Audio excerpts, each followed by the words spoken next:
ప్రముఖ హీరోయిన్ సమంత ఇటీవలే ఒక ఇంటర్వ్యూలో చేసిన వ్యాఖ్యలు ప్రస్తుతం సోషల్ మీడియాలో తెగ వైరల్ అవుతున్నాయి. తన సినిమాల గురించి మాట్లాడుతూ సమంత కొన్ని ఇంట్రెస్టింగ్ విషయాలను బయటపెట్టింది. ఇంతకీ సమంత ఏం చెప్పింది అనే విషయం ఒకసారి చూద్దాం. ఇండస్ట్రీలోకి ఎంట్రీ ఇచ్చిన అతి తక్కువ సమయంలోనే స్టార్ హీరోయిన్ గా పాపులారిటీ సంపాదించుకున్న హీరోయిన్లలో సమంత కూడా ఒకరు.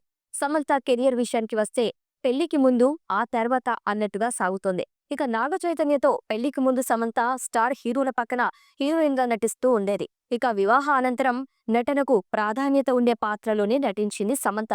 అయితే నాగ చైతన్య నుంచి విడిపోయిన తర్వాత అదే తరహా పాత్రలో నటిస్తూ కథ నచ్చితే విలన్ రోల్స్ చేయటానికైనా గ్లామర్ పాత్రలు చేయటానికైనా సిద్ధమైంది సమంత. అయితే ఇటీవలే సమంత చేసిన కొన్ని కామెంట్స్ సోషల్ మీడియాలో వైరల్ గా మారుతున్నాయి.